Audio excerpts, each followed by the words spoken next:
America, a nation that stands out because of freedom, equality, and power this country is upon built. As Americans, we can all fortunately agree we are given such opportunities due to this nation's perseverance to continuously fight for what we believe is justice. Throughout history, America has gone through numerous periods of turmoil and suffering, but the key to our success has been perseverance. That is what kept this country running. This documentary is a tale of a nation that stood strong and persevered after a horrendous period of recurrent deaths and suffering. It's the story of America's remarkable journey to recovery and progress between the years of 1975 to 1980.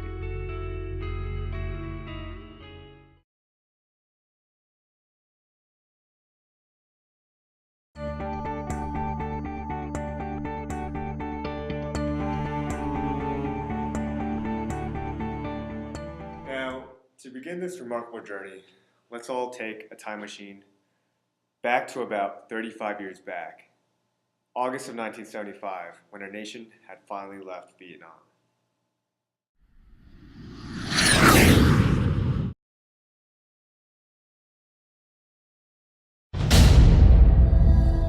The Vietnam War came to an end with the Fall of Saigon. Although this was a final affair and epic struggle of the Vietnamese people to liberate and unify their country, America's involvement with the war had only left horrifying memories of brutality and irremovable scars to America and the people who lived during the time period. The Vietnam War had demoralized and disintegrated not only the U.S. Army, but also on a larger scale, this great country we live in, America.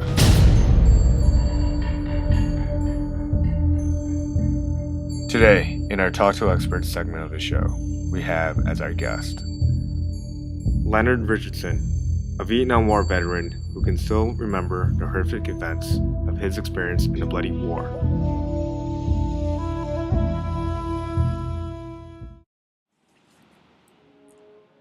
I remember first landing in Vietnam. The first thing you notice is that foul stench. The stench was so foul, it only added to the uncomfortable feeling. It's horrible. The nightmares never go away, even after all these years. And to see your friend die in front of you. We were like peacekeepers, like cops.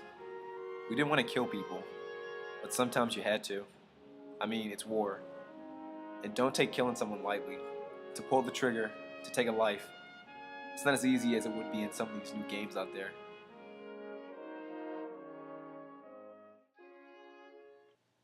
As you can all see, the Vietnam War has clearly scarred a fellow American veteran. The scars on his face depict the traumatic journey we as America had once embarked. When we come back after this brief commercial break, we will have a special interview concerning the beginnings of America's journey towards recovery after the Fall of Saigon.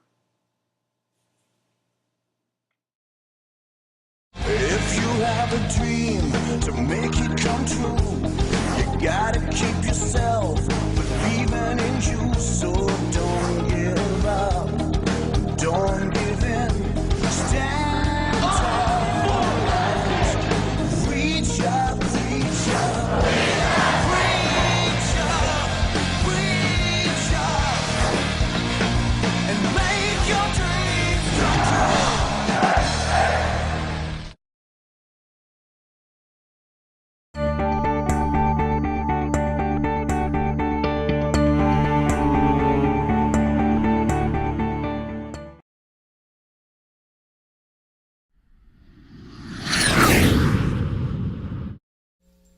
After the Fall of Saigon, America was well on their persistent journey to recovery, but they realized that the current system wasn't going to help. With the election of Jimmy Carter, a change in party, and a change in priorities took place. A new beginning was stirring. The best way to properly interpret these events is to speak to someone who was there at the time. Okay, let's see. The end of the Vietnam War. Well, first, I guess it would have to be that I remember watching the Vietnam War kind of as a nightly broadcast on the news. They dedicated probably 15 or 20 minutes to the news report every night, to the things going on in Vietnam, whether how many troops died, and they would show clips of actual battles, which kind of was like really different because you never saw anything like that on TV. And so you kind of were like right up front with all the troops as to what was going on. And I think because of that, it kind of led to all the protests about the war, because you could see so much of the violence firsthand that it really made people upset. And I think that's what caused a lot of the protests, and a lot of the music of the time that changed to kind of protest songs and things like that against the war, because they had that national stand to stand on with their music to be able to speak out against it. And then towards the end, I was actually kind of relieved that it was over, because you just grow up watching that, and it just wasn't, it just got tiring, seeing all the people dying and stuff. And people came home, soldiers came home finally, when they announced the war was over, and that was a good time. I had a cousin that was over in the war. He was there for 4 years, and he came home, but while he was over there, he married a Vietnamese villager and had a child. And when he came home, he couldn't bring them home. So he was on the docks down in North Carolina, and he kind of was securing the ships down, and he actually got washed over and died after he came home from Vietnam.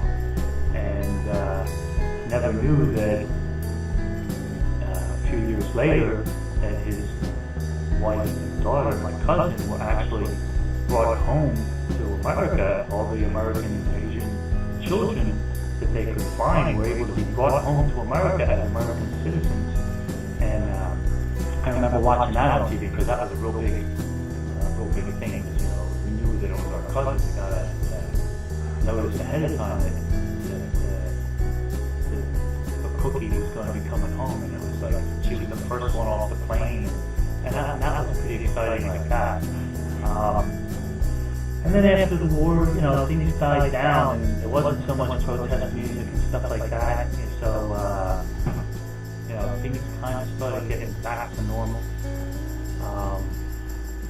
As far as how it affected the elections and stuff, I don't know too much about that, because when we tend to young voters and employees or parents do.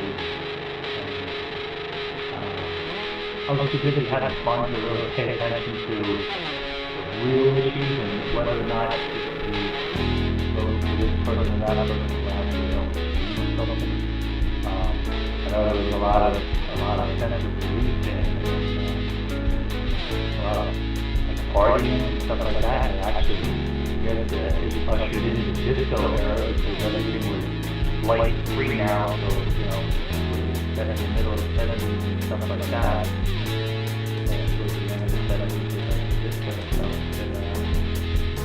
That's kind of the stuff I remember. So, it did change a whole lot of things.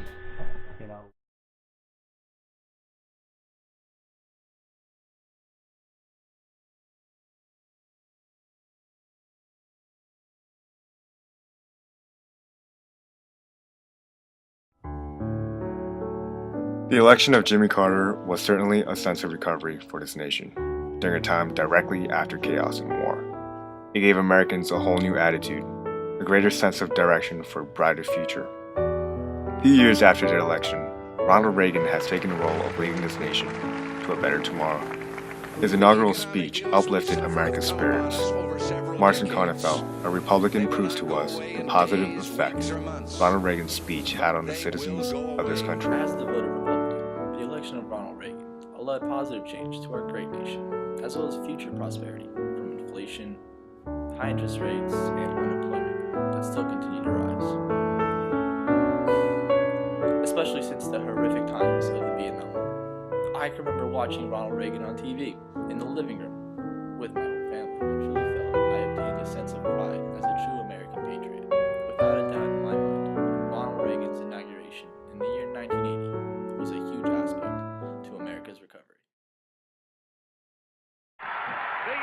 To continue this tale of America's recovery after the fall of Saigon, another truly remarkable event that took place was the 1980 U.S. Olympic hockey match. Abraham Lee, an American citizen who had experienced the 1980 U.S. Olympic hockey match at Lake Placid, New York, further describes America's road to recovery. I remember that day as if it was just yesterday. I could not believe the large amount of people who were there. I mean, the whole arena was filled with so much national pride. It just seemed surreal to me how we had beaten what was believed to be the strongest hockey team at the time. If you think about it, it was pretty much a David and Goliath match. Now here was a team of older, experienced players who had been playing together for 9 years, compared to a team considered the ragtag team, filled with young and inexperienced players. And the fact that we won gave us fellow Americans a deep sense of national pride and had a major impact on America's optimism. I had truly experienced a remarkable miracle take place in front of my eyes.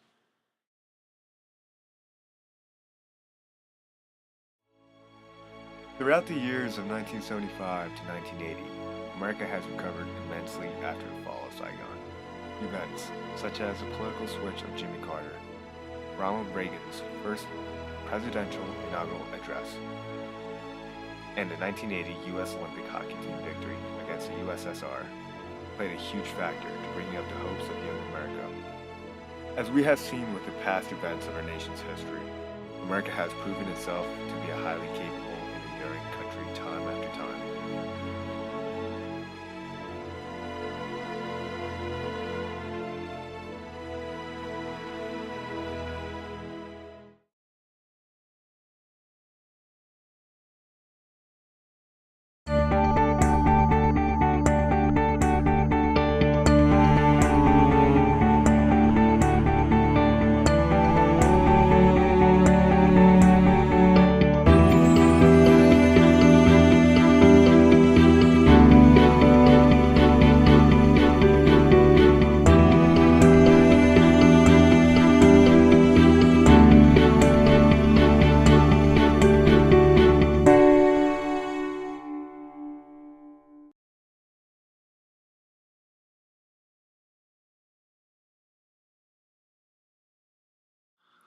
It's like the day before it's his due.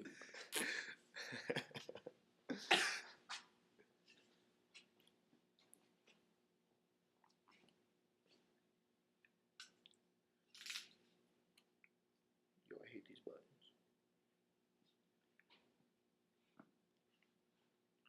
Is it still recording? Okay. I think we need to bring this closer. My pants aren't exactly. Alright, so in 1980, there was. I'll say it like this. In 1980,